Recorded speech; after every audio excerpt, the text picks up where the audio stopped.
welcome back, listeners, to the Mindful Living podcast, where we explore the twists, turns, and triumphs of the human experience. Today, we are in for a real treat. Joining us is none other than Zulma Beatriz Williams, aka the Swearing Therapist.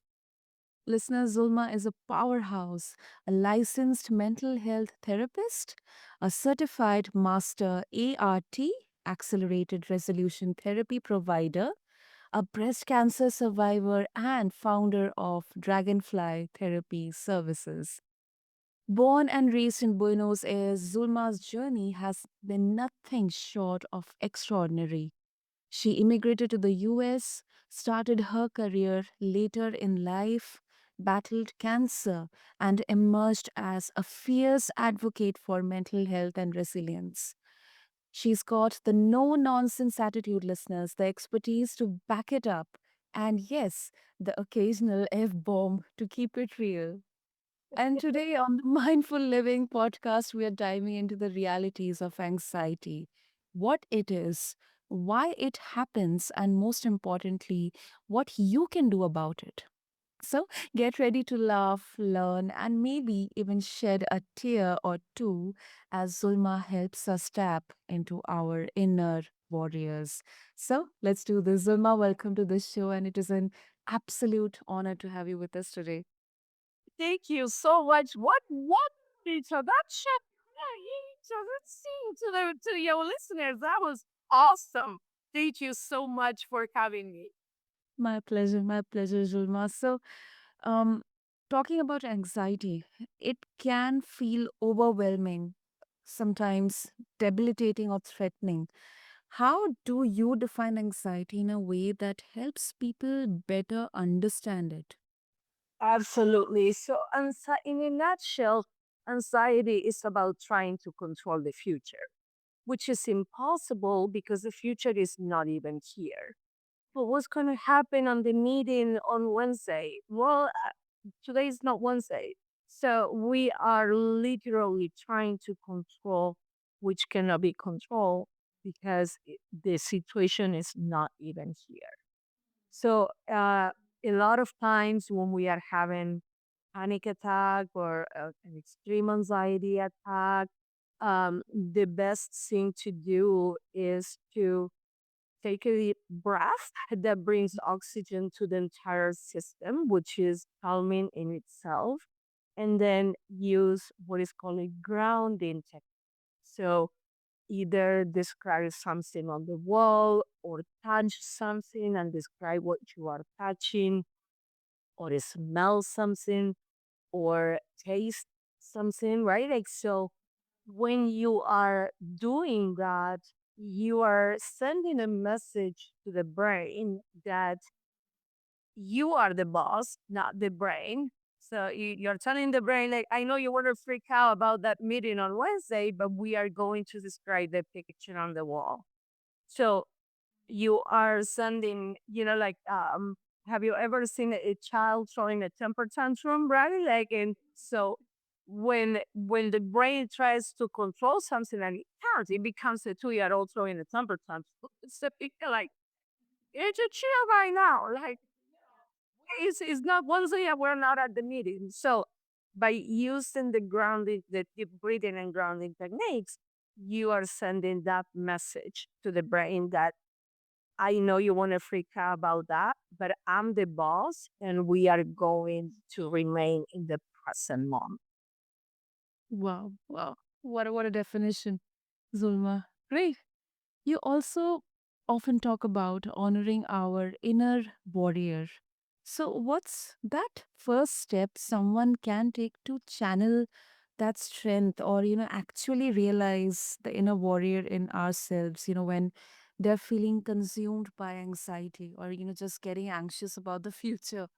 Yeah, right, right. So, like, we all have this inner warrior inside of us, and the how do I know? Even if I don't know you, is because you have 100% success on overcoming all the challenges in your life. How do I know? Because you're here. So whatever shake happened to you could not take you out. right? Like, so it's like if you reflect back at your own life with all the challenges that you overcame, and you're like, that is your warrior saying like, I'm going to get up and fight, right? And we have a tendency to forget that. But when we start kind of like really, really looking back into our own lives, it's like, oh shit, I am stronger than I'm giving myself credit for, right? Like, so it's like, just look back at your own life. You don't even have to believe me. Believe your own track record that no matter what you went through, you overcame that. So when anxiety, again, when your brain is throwing that temper tantrum, right? We're not gonna overcome this. Okay, you need to chill for a minute. Like, let's check the track record, right? It is you. It's 100% success. Yeah. How you are not going to overcome this particular situation that you are confronting. Now, the thing is that when you are in the middle of the situation, you are not going to believe, but but based on your record, we are like in that particular situation. You at that time you didn't think you were going to overcome that either, and yet you did. So it's like, okay, wait a minute. Like, do I believe my brain, who is acting like a 2-year-old throwing a temper tantrum, or do I believe the facts that I already experienced? I mean, like, this is not Zulma telling me to make me feel better. This is your own fucking story. So it's like you are basing your knowledge in your own experience. So this is not me about hoping to make you feel better. Like, this is your own story. This is your own reality. So, but we forget when we are in the middle of that. So it's kind of like having a good technique is having a list of accomplishments and having that handy. So when you are having anxiety, you pull up that list and you remind yourself that, okay, I've been through this and I overcame that. I've been through this and I overcame that. I will overcome this too. You just need to give the situation and yourself time, right? Like, nothing is going to be resolved overnight, but it will get resolved. That's effing true. That's effing true. Great, great, Zulma.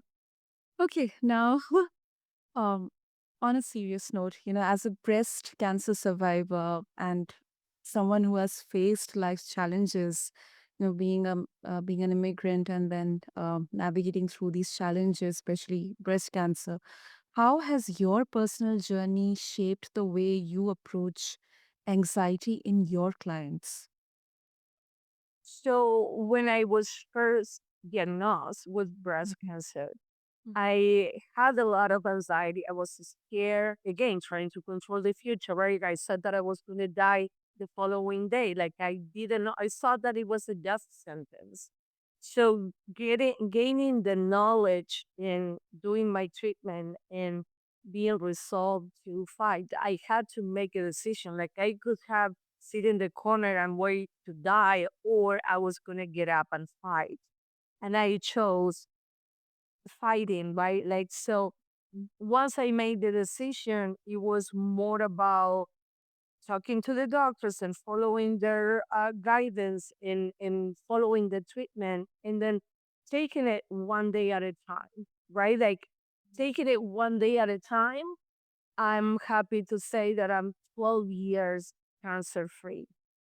But the way that I achieved those 12 years was one day at a time. Sometimes one day gets too long. So we do it 1 hour at a time. And in 1 hour is too long. We do it 15 minutes at a time, right? Like, so can I push through this for the next 15 minutes? Yes. So you do that. And then you rinse and repeat. You do another 15 minutes and another 15 minutes. Four of those make 1 hour. 24 of those makes one day. Seven of those makes one week. right? Like, so you just do it one day at a time. So in my particular journey with cancer, it was like, okay, I need to take a deep breath and come back to the present moment. I cannot project how I'm going to achieve 12 years of being cancer free. I need to focus on how I'm going to survive today. What is it in my power today that I can do? And then one day at a time, I achieved that. So I remind my clients that nothing of importance is achieved overnight. A baby takes 9 months to be born, right? So it's like we need to, although we are anxious to meet the baby, we need it for the baby to go up, right? Again, and if we accelerate the process, the baby is not going to make it, right? If you're like, no, I want to meet the baby at 3 months, you're going to kill the baby. So everything that is worth it takes time. So reminding yourself of that and taking it one day at a time, you are going to achieve whatever it is that you put your mind to. The thing to me that I emphasize to my clients is as far as you continue to put one foot in front of the other, you are gonna make it to your destination. The problem is when you get stuck, right? And you are not moving. But even if your progress is slow, it's still progress. So just keep putting that foot in front of the other. And as far as you don't stop moving, you're going to get to the top of the mountain. And I promise you, the view from the top of the mountain is so beautiful that it makes it worth it. True, that's true. Lovely, lovely, Zulma. That was really, really beautiful. Um, Thank you. so you also use ART, which is accelerated resolution therapy, in your practice. Um, Yes. how does this method work in helping people reduce anxiety? And if you can support this by a success story that you have witnessed. Yes. So the technique uses eye movements. So I'll be guiding your eyes to move from side to side. Mm. And it's kind of like, let's say that you are, the anxiety is so overwhelming that you are not able to function on a daily basis, right? So we create kind of like a movie of your day from the time that you wake up until you go to sleep. And you kind of like project that movie in your mind while you are doing the arguments. And then we do that a couple of times, and then you get to quote unquote change the movie. And using the eye movements, we kind of like give your brain the new version, right? So it's like you, in your new movie, you make it how you would like your day to be. So you wake up, you have energy, like whatever it is that you want to do. So we use the eye movements to kind of like give your brain that new movie. So up until you created a new movie, your brain only have one channel, channel three, with a movie of the anxiety. Now we are giving your brain channel five with a new movie, right? Mm. So what happens is that the brain cannot kind of like distinguish. It's like, oh, okay, like I'm watching this movie now, right? So I had a client who was very successful professionally, but he retired, and it kind of like his identity went away, right? So now he was very anxious about his future. And we did the technique. So he wanted to exercise the first thing in the morning and start eating healthy. And he was not showering sometimes. Like if he didn't need to leave the house. He wouldn't shower, for example, right? Or shave or whatever. So we did the technique and we changed, he changed the movie that he was going to wake up and make a healthy breakfast and then exercise and then shower and shade and change clothes and whatever the entire day was going to be. So we use the eye movements to kind of like put that movie in the brain. And he every time that I do an ART session, I always do a follow-up session just to see how you are feeling, and if it works for you and all those things. So to kind of like process the change. So he came back the following week and he reported that for the first time in 10 years, he was able to do it every day. And I was like, that's wow. Like, I get so excited because I know this technique works. But when I see the excitement in the client, um, I get super excited too because this works, right? Like, so if like you are experiencing the anxiety, is like, okay, what we do is we kind of like take action to counter the anxiety. So it's like, okay. And this technique is amazing. It's also very useful for trauma and depression and addiction. And like, so if um, there is a website to find out more information, and it's also there is a lot of information on my own website about the technique. Um, but it's an amazing, amazing tool to help with the anxiety. That's groundbreaking and really, really inspiring, Zulma. Th- Thank you. Great. So you encourage people to honor their inner warrior, but isn't that mindset sometimes counterproductive for someone who just wants to, feel safe and not fight their anxiety? Maybe, they are having that anxiety because they believe that they are getting prepared for the worst times to come. Right. So that's a trick that your brain is doing, right? That you're trying to control your suffering by anticipating the worst possible case scenario. But what's happening is that you're suffering regardless. Now, because you're anticipating the worst possible case scenario, which in 8 out of 10 times doesn't happen, you are suffering versus trying to stop the suffering of the worst possible case scenario happening. So it's a kind of like trick that you are in control of the suffering, but in control or not, you're still suffering. You either suffer now or you suffer on Wednesday, but you're still suffering, right? Like, so instead of using that to um, trying to not suffer, you're still suffering. So instead of that, what I suggest you do is that you trust yourself that no matter what happens, you're going to be able to manage. So when the anxiety is trying, well, no, I'm doing this to protect you from the possible case scenario. Okay. But doing this is making me suffer for something that might not happen.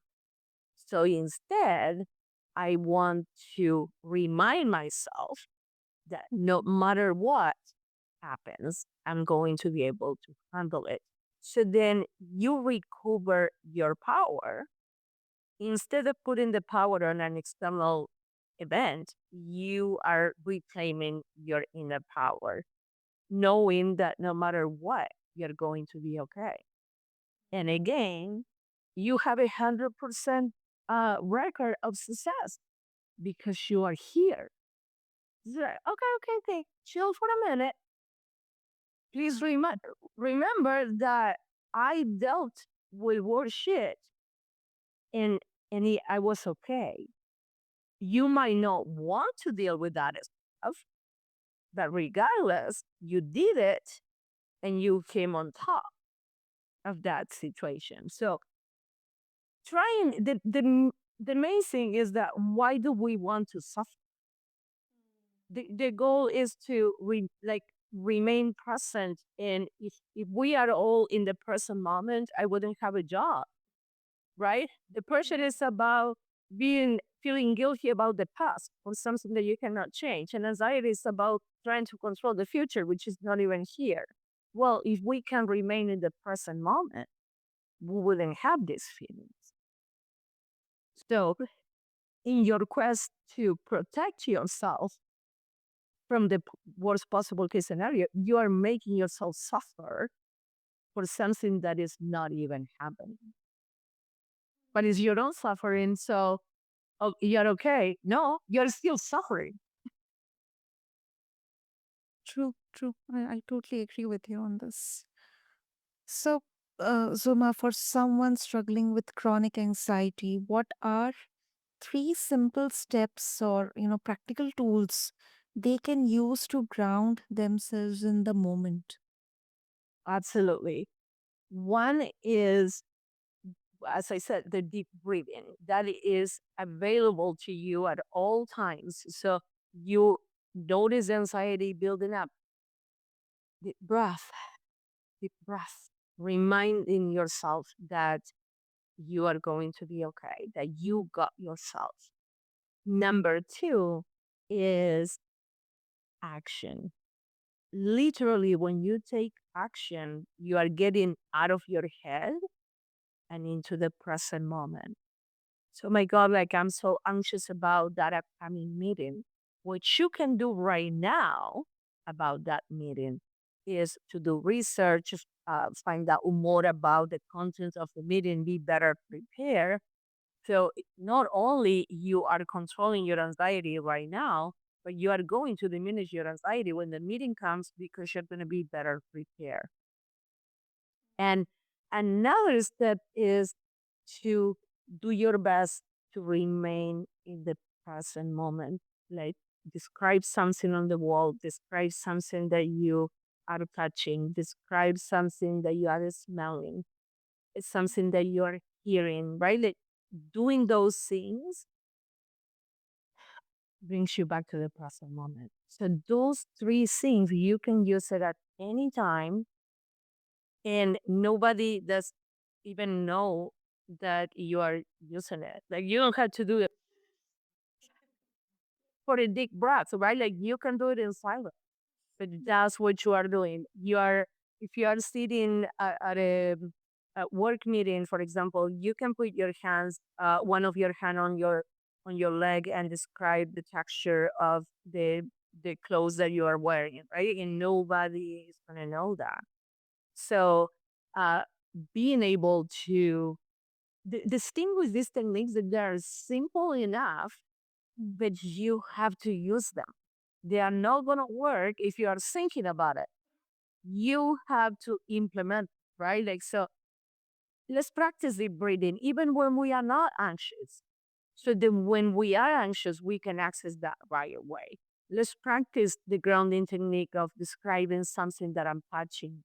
So even when I don't need it, so then when I need it, it's readily available, right? So you don't have to overthink, oh, what did I need to do? Like you automatically do the deep breath. So and if you are deep breathing every day, you're going to feel that. So let's start doing it, right? Like even when you don't feel you need it.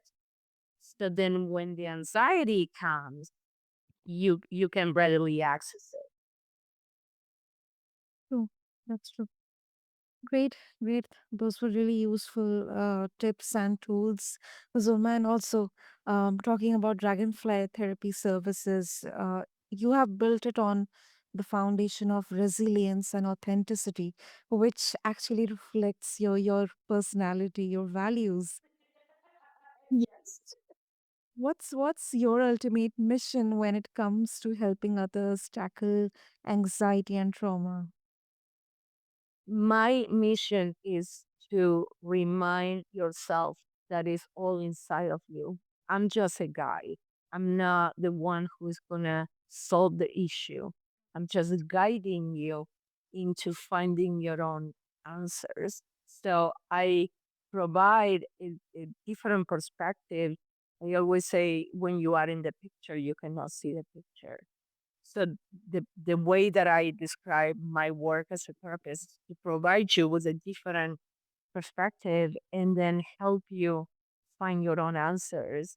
And therefore you have it, it's a resource that you have inside of you. So when in 5 years you are going through some anxious event, you remember the tools that you already have. You don't need to call me, right? Like my mission for my practice is as soon as you walk in, I want you to get the hell out of there.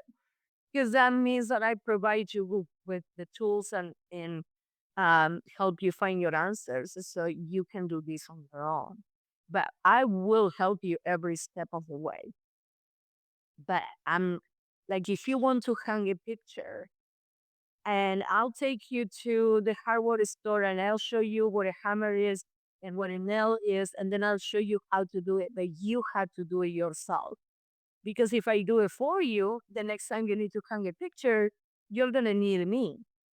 But if Mm. you have the tools and you know how to do it, then oh, okay, I'm gonna hang the picture and you do it, right? So that's what I do. I provide my clients with the tools, and then but they need to use it. Like the tool being there is not gonna help if you don't pick it up and use it. So my ideal client is a highly motivated adult because if you come to me and I give you the tools and you don't use them, you're not gonna feel that. And I'm not gonna do it for you. I'll do it with you. But the way that I like to illustrate that is like we are in the car, you are in the driver's seat, and I'm in the passenger seat giving directions. But if you don't turn the car on, we're not going anywhere. We're gonna stay where we are, right? Like because you are the one driving. True, that's true. Great, great, Zulma. That was so, so inspiring and such a lovely conversation. And we talked, we covered everything about anxiety in such a short period of time, of course. So if our listeners they want to connect with you and explore more about Dragonfly therapy services, how they can do that. My website is dragonflytherapyservices.net. And I also have an Instagram page called The Swearing Therapist because I like to keep it real and I swear a lot. So they can find a lot of videos on my Instagram page about anxiety, grief, depression, and a lot of different topics. Um, they're very short videos, but hopefully they're going to find that helpful. Absolutely. We'll have all the links mentioned in the show notes. And Zulma, thank you so much for bringing your fiery wisdom, real talk, and inspiring journey for all of our listeners today, and also helping us understand anxiety to also discovering the tools for resilience. So, thank you so much. Thank you. It's my pleasure. Listeners, that's a wrap on today's episode on the Mindful Living podcast, where Zulma reminded us all that sometimes with a little swearing along the way, absolutely okay to discover and or maybe reignite the inner warrior within us. If you want to learn more about Zulma's work or explore Dragonfly therapy services, check out the links in our show notes and don't forget to follow us, leave a review, and share this episode with someone who might need a little extra encouragement today. You can also follow us on our socials on Instagram, mindfulliving.bizblend. Until next time, stay mindful, stay real, and honor the warrior within you. Thank you.